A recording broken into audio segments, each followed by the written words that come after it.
നമസ്കാരം, ഞാൻ ഡോക്ടർ അക്ഷര, ഭൂമി വെൽനസ് ക്ലിനിക്കിലെ ആയുർവേദ കൺസൾട്ടൻ്റാണ്. ഇന്ന് സംസാരിക്കുന്നത് ഫാറ്റി ലിവറിനെ കുറിച്ചിട്ടാണ്. ഫാറ്റി ലിവർ എന്തെല്ലാം കാരണങ്ങൾ കൊണ്ട് വരുന്നു, അതിലെ ലക്ഷണങ്ങൾ എന്തെല്ലാമാണ്, ഏതെല്ലാമാണ് അതിലെ ഗ്രേഡിങ്, എന്തെല്ലാം കോംപ്ലിക്കേഷനാണ് ഫാറ്റി ലിവറിൽ വരുന്നത്, അതുപോലെ തന്നെ മെഡിസിൻ ഇല്ലാതെ എങ്ങനെ ഫാറ്റി ലിവറിനെ ട്രീറ്റ് ചെയ്യാം എന്നതിനെ കുറിച്ചാണ്. എന്താണ് ഫാറ്റി ലിവർ? കൊഴുപ്പ് ലിവറിൽ അടിഞ്ഞു കൂടുന്ന ഒരവസ്ഥയാണ് ഫാറ്റി ലിവർ എന്ന് പറയുന്നത്. 5% വരെ കൊഴുപ്പ് ശരീരത്തിൽ അടിഞ്ഞു കൂടുന്നത് അല്ലെങ്കിൽ ലിവറിൽ അടിഞ്ഞു കൂടുന്നത് തികച്ചും നോർമലാണ്. 5% മുകളിൽ പോകുമ്പോഴാണ് അത് ഫാറ്റി ലിവറിലോട്ട് മാറുന്നത്. എങ്ങനെയാണ് ലിവറിൻ്റെ സെൽസ് ഡാമേജ് ആവുന്നത്? ഒന്നുകിൽ ആൽക്കഹോളിസം, അല്ലെങ്കിൽ സ്മോക്കിംഗ്, അല്ലെങ്കിൽ എന്തെങ്കിലും ഒരു ക്രോണിക് ഇൽനെസ് വരുമ്പോഴാണ് ലിവറിൻ്റെ സെൽസ് ഡാമേജ് ആവുക. അതുമൂലം ലിവറിൻ്റെ സെൽസിന് പ്രോപ്പറായിട്ട് ഫങ്ഷൻസ് ചെയ്യാൻ പറ്റില്ല. അപ്പോഴും കൊഴുപ്പ് ശരീരത്തിൽ അടിഞ്ഞുകൂടും അല്ലെങ്കിൽ ലിവറിൽ അടിഞ്ഞുകൂടുന്ന ഒരവസ്ഥയുണ്ടാകാം. ഇനി എന്തെല്ലാമാണ് ഇതിൻ്റെ ലക്ഷണങ്ങൾ? കൂടുതൽ ആളുകൾക്കും ഇത് അസിംപ്റ്റമാറ്റിക് അല്ലെങ്കിൽ ലക്ഷണങ്ങളില്ലാതെയാണ് കാണുന്നത്, അല്ലെങ്കിൽ ചെറിയ ഏതെങ്കിലും ലക്ഷണങ്ങളായിരിക്കും കാണിക്കുന്നുണ്ടാവുക. വിശപ്പില്ലായ്മ, ഛർദി, ഒരു കാരണം കൂടാതെ പെട്ടെന്ന് മെലിയുക, എനർജി കുറവ്, ഇതെല്ലാമാണ് ഫാറ്റി ലിവറിൽ ആദ്യം കാണിക്കുന്ന ലക്ഷണങ്ങൾ. കൂടുതൽ ആളുകളും ഇത് തിരിച്ചറിയുന്നത് നോർമൽ റുട്ടീൻ ബ്ലഡ് ചെക്കപ്പിലൂടെയാണ്. അതായത് ലിവർ ഫങ്ഷൻ ടെസ്റ്റ്, SGOT, SGPTയുടെ വാല്യൂ കൂടുമ്പോൾ. ഇതിൻ്റെ പ്രധാന ലക്ഷണങ്ങളിൽ ഒന്നാണ് വയറിനകത്ത് വേദന. അതും കൂടുതലായിട്ടും കാണുന്നത് റൈറ്റ് സൈഡിലായിരിക്കും. കാരണം ലിവറിൻ്റെ പൊസിഷൻ വരുന്നത് നമ്മുടെ റൈറ്റ് സൈഡിലോട്ടാണ്. അപ്പോൾ റൈറ്റ് സൈഡിൽ വേദന വരുന്നുണ്ടായിരിക്കും. അതുപോലെ തന്നെ അസൈറ്റിസ് കാണാം. അസൈറ്റിസ് എന്ന് വെച്ചിട്ടുണ്ടെങ്കിൽ ലോവർ അബ്ഡോമിനിൽ വെള്ളം കെട്ടി നിൽക്കുന്ന ഒരവസ്ഥയാണ്. അതുകൊണ്ട് തന്നെ ബ്ലോട്ടിങ്, നോസിയ പോലുള്ള കാര്യങ്ങളൊക്കെ കാണിക്കുന്നുണ്ടാവും. പിന്നീട് കാണിക്കുന്നതാണ് ബ്രെത്ത്ലെസ്നെസ്, അതായത് അമിതമായിട്ടുള്ള കിതപ്പ് ഉണ്ടായിരിക്കും. കൂടാതെ അബ്ഡോമിനൽ ബ്ലീഡിങ് ഉണ്ടായിരിക്കും. ഈ അബ്ഡോമിനൽ ബ്ലീഡിങ് ഉണ്ടാവുന്നത് ലിവറിൻ്റെ ഫങ്ഷൻസ്, അതായത് ലിവറിലാണ് കൊയാഗുലേഷൻ ഫാക്ടേഴ്സിൻ്റെ സിന്തസിസ് നടക്കുന്നത്. ഇത് പ്രോപ്പറായിട്ട് നടക്കാതെ പോവുകയും അതിൻ്റെ ഭാഗമായിട്ട് ബ്ലഡ് കട്ട പിടിക്കാൻ ആവശ്യമായിട്ടുള്ള രാസവസ്തുക്കൾ അവിടെ കുറയും. അതുകൊണ്ട് എന്തുണ്ടാകും? ബ്ലഡ് കട്ട പിടിക്കാതെ പോകും. അതുകൊണ്ടാണ് ഇൻറ്റേർണൽ ബ്ലീഡിങ് ഇവിടെ കാണുന്നത്.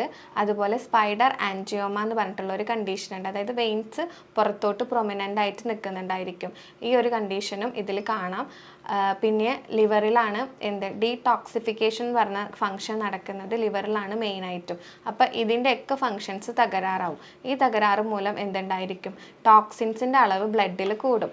ഇങ്ങനെ ബ്ലഡിൽ ടോക്സിൻസിൻ്റെ അളവ് കൂടിയിട്ടുണ്ടെങ്കിൽ അത് എന്തുണ്ടാക്കും? ബ്രെയിനിനൊക്കെ സിവിയർ ആയിട്ടുള്ള ഡാമേജ് ഉണ്ടാക്കാനൊക്കെ കാരണങ്ങളാകുന്നുണ്ട്. മെയിനായിട്ടും 2 ടൈപ്പായിട്ടാണ് നമ്മൾ ഫാറ്റി ലിവറിനെ പറയുന്നത്. ആൽക്കഹോളിക് ഫാറ്റി ലിവറും ഉണ്ട്, നോൺ ആൽക്കഹോളിക് ഫാറ്റി ലിവറും ഉണ്ട്.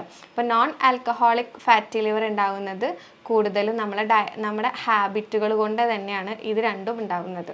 ആ പേരിൽ തന്നെ ഉണ്ട് ആൽക്കഹോളിക് ഫാറ്റി ലിവർ എന്ന് പറയുമ്പോൾ കൂടുതലായിട്ടും നമ്മൾ ആൽക്കഹോൾ, സ്മോക്കിംഗ് അങ്ങനെയുള്ള കാര്യങ്ങൾ കൊണ്ടാണ് വരുന്നത്.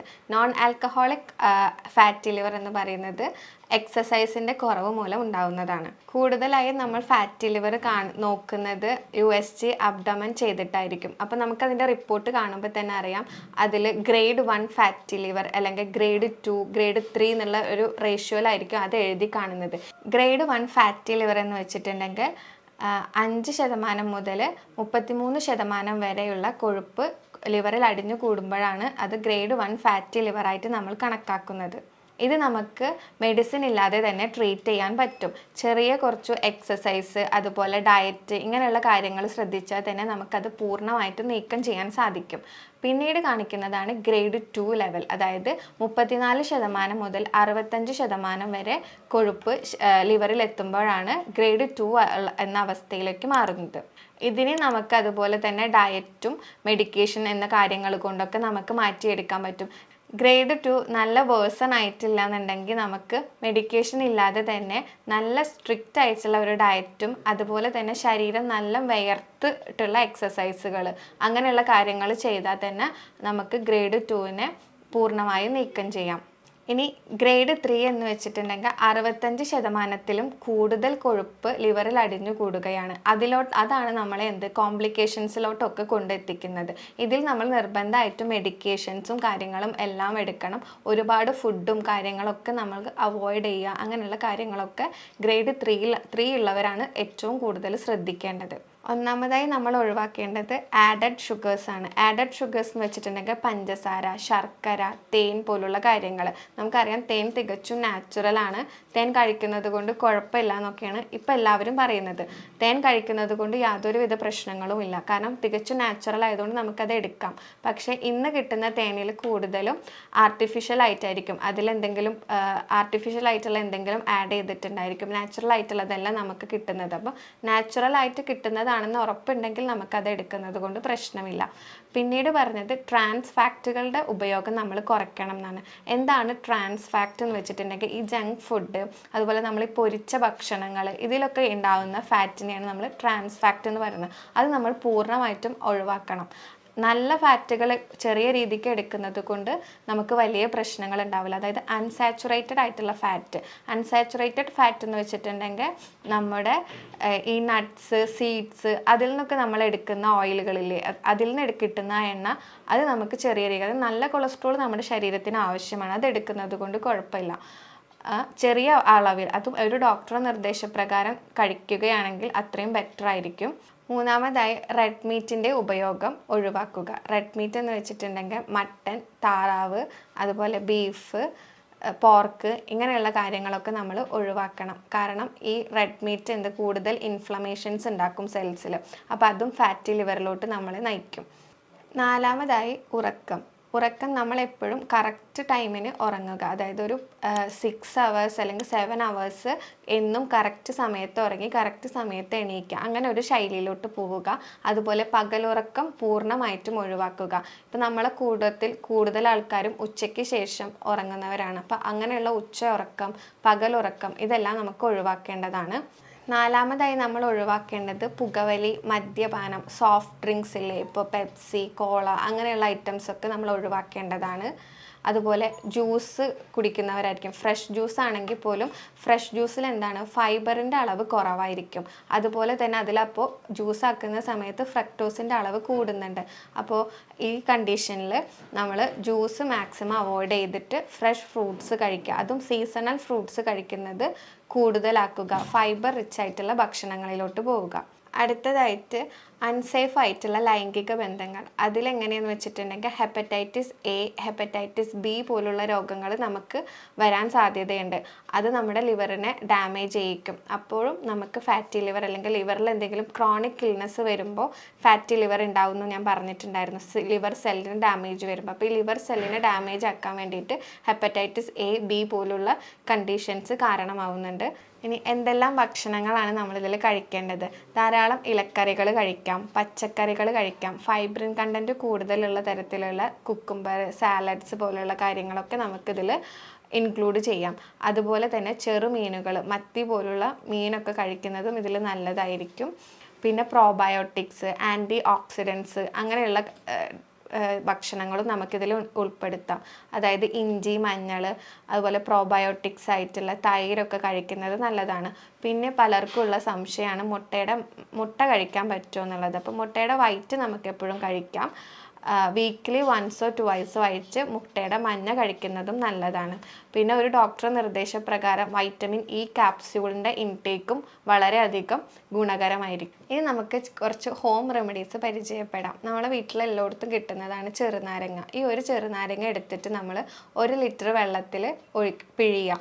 എന്നിട്ട് അത് നമ്മൾ വെള്ളത്തിന് പകരമായിട്ട് നമ്മൾ മറ്റ് വെള്ളം കുടിക്കുന്നതിന് പകരം ദാഹം വരുമ്പോൾ ഈ വെള്ളം കുടിക്കുന്നത് വളരെയധികം നല്ലതായിരിക്കും. നമുക്കറിയാം നാരങ്ങയിൽ വൈറ്റമിൻ സി ധാരാളമായിട്ടുണ്ട്. അതുകൊണ്ട് തന്നെ എന്തുണ്ടാവും, ഇവിടെ ഗ്ലൂട്ടൻ്റെ സിന്തസിസ് നടക്കാൻ ഹെൽപ്ഫുൾ ആയിരിക്കും. അപ്പോൾ നമ്മുടെ കൊഴുപ്പുകൾ നീക്കം ചെയ്യാനും ഇത് വളരെയധികം സഹായിക്കും. രണ്ടാമതായിട്ട് നമുക്കറിയാം, നമ്മളെല്ലാവരും രാവിലെ നമ്മുടെ ഒരു ഡേ തുടങ്ങുന്നത് തന്നെ ഒരു ടീയിൽ നിന്ന് അല്ലെങ്കിൽ ഒരു കോഫിയിൽ നിന്നായിരിക്കും. അപ്പോൾ ഇതിൻ്റെ ഉപയോഗം നമ്മൾ പൂർണ്ണമായിട്ടും ഒഴിവാക്കേണ്ടതുണ്ട്. ടീയിലും അല്ലെങ്കിൽ കോഫിയിലൊക്കെയുള്ള ഈ കഫീൻ്റെ കണ്ടൻറ്റ് എന്ന് പറയുന്നത് നമ്മുടെ ബ്ലഡിലെ ഹീമോഗ്ലോബിനെ വലിച്ചെടുക്കുന്നതാണ്. അപ്പോൾ അത് നമുക്ക് എപ്പോഴും ഒരു ബാഡ് ആയിട്ടുള്ള ഒരു ഹാബിറ്റാണ് ഈ ടീ അല്ലെങ്കിൽ അതുപോലെ തന്നെ കോഫിയുടെ ഉപയോഗം. അപ്പോൾ അതിന് പകരമായിട്ട് നമുക്ക് കാലത്ത് എണീറ്റ പാട് തന്നെ വെറുതെ ഒരു പ്ലെയിൻ വാട്ടർ അല്ലെങ്കിൽ സാധാ വെള്ളം നമ്മൾ കുടിക്കുക. അതിൻ്റെ ശേഷം മാത്രം എപ്പോഴും നമ്മൾ ബ്രഷ് ചെയ്യുക അല്ലെങ്കിൽ മറ്റ് ആക്ടിവിറ്റീസിലേക്ക് പോവുക. അതിനോടൊപ്പം തന്നെ വ്യായാമം കഴിഞ്ഞതിന് ശേഷം നമുക്ക് വേണമെങ്കിൽ ചായക്ക് പകരമായിട്ട് ഞാൻ ഇപ്പോൾ പറയുന്ന ഈ റെമഡി നമുക്ക് യൂസ് ചെയ്യാം. കറുകപ്പട്ട പൊടിച്ചത് അതിൽ ഒരു ടേബിൾ സ്പൂൺ എടുത്തിട്ട് അതിൽ തന്നെ ഒരു ടേബിൾ സ്പൂൺ മഞ്ഞൾ എടുക്കുക. എന്നിട്ടത് വെള്ളത്തിൽ നന്നായി തിളപ്പിക്കുക. 2 ഗ്ലാസ് വെള്ളത്തിൽ തിളപ്പിച്ചിട്ട് അതിലൊരു ഗ്രീൻ ടീ ആവശ്യമുണ്ടെങ്കിൽ ഇടാം, അല്ലെങ്കിൽ ഗ്രീൻ ടീ ആഡ് ചെയ്തില്ലെങ്കിലും പ്രശ്നമില്ല. അപ്പോൾ ഗ്രീൻ ടീയുടെ വെച്ചിട്ട് നമുക്കിതൊരു ടീ പോലെ ആക്കിയിട്ട് ഇളം ചൂടോടുകൂടെ കുടിക്കാവുന്നതാണ്. മൂന്നാമതായി ഇരട്ടി മധുരം. ഇരട്ടി മധുരത്തിൻ്റെ വേരാണ് നമ്മളിവിടെ യൂസ് ചെയ്യേണ്ടത്. അത് തിളപ്പിച്ചിട്ട് നമുക്ക് വേണമെങ്കിൽ അതിൻ്റെ വെള്ളം കുടിക്കുന്നതൊക്കെ നല്ലതായിരിക്കും. ഇതിൽ ധാരാളം ആൻറ്റി ഓക്സിഡൻസ് ഉണ്ട്. അപ്പോൾ അത് ലിവറിൻ്റെ ഫങ്ഷൻസ് അല്ലെങ്കിൽ ലിവറിൻ്റെ സെൽസുകളെ നോർമലാക്കാൻ സഹായിക്കും. നല്ല രീതിക്കുള്ള വ്യായാമം, അതായത് ശരീരം നല്ല വിയർത്ത് പോകുന്ന രീതിക്കുള്ള വ്യായാമങ്ങൾ ചെയ്യുന്നതും വൈറ്റ് റൈസിൻ്റെ ഉപയോഗം പൂർണ്ണമായും കുറയ്ക്കുകയും അതുപോലെ തന്നെ റാഗി, ഓട്സ് പോലുള്ള ധാന്യങ്ങളും പയറ് വർഗ്ഗങ്ങളൊക്കെ ഇൻക്ലൂഡ് ചെയ്യുക നമ്മുടെ ഡയറ്റിൽ. ഇതൊക്കെ ചെയ്യുന്നുണ്ടെങ്കിൽ നമുക്ക് ഈ ഗ്രേഡ് 1 ഫാറ്റി ലിവർ, അതുപോലെ 2ൻ്റെ ഫസ്റ്റ് സ്റ്റേജ്, അതായത് തുടങ്ങിയിട്ടുള്ളൂ ഗ്രേഡ് 2 ഫാറ്റി ലിവർ എന്നൊക്കെ ഉണ്ടെങ്കിൽ നമുക്കത് പൂർണ്ണമായിട്ട് മാറ്റി കൊണ്ടുപോകാൻ പറ്റും. അതോടൊപ്പം തന്നെ ആയുർവേദത്തിൽ ധാരാളം മെഡിക്കേഷൻസ് നമുക്ക് ഫാറ്റി ലിവറിന് വേണ്ടിയിട്ടുണ്ട്. യോഗാസ് ഉണ്ട്, യോഗാസനങ്ങളുണ്ട്, പ്രാണായാമം, മെഡിറ്റേഷൻ പോലുള്ള കാര്യങ്ങളൊക്കെ നമ്മുടെ ഫാറ്റി ലിവറിനെ കുറയ്ക്കാൻ വേണ്ടിയിട്ട് സഹായിക്കുന്നുണ്ട്.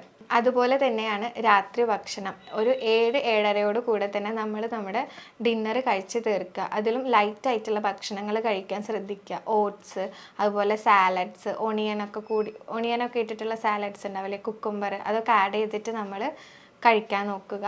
അതുപോലെ തന്നെ രാവിലെ എണീക്കുമ്പോൾ ഒരു 6 മണിക്ക് 7 മണിക്കാണ് എണീക്കുന്നതെന്നുണ്ടെങ്കിൽ അത് കഴിഞ്ഞ്, അതായത് എപ്പോഴാണോ എണീക്കുന്നത് എണീറ്റിട്ട് 1 അവർ കഴിയുമ്പോൾ അല്ലെങ്കിൽ 1 അവറിൻ്റെ ഉള്ളിൽ തന്നെ നമ്മൾ ബ്രേക്ക്ഫാസ്റ്റ് അല്ലെങ്കിൽ എന്തെങ്കിലും ഫുഡ് നമ്മൾ കഴിച്ചിരിക്കണം. ഇനി ഈ പറഞ്ഞതിൽ എന്തെങ്കിലും സംശയമോ എന്തെങ്കിലും ക്ലിയർ ആവാത്തതുണ്ടെങ്കിൽ നിങ്ങൾക്ക് താഴെ കാണുന്ന ഈ നമ്പറിൽ കോൺടാക്റ്റ് ചെയ്യാവുന്നതാണ്. അടുത്തൊരു വീഡിയോ ആയിട്ട് വീണ്ടും കാണാം. Thank you.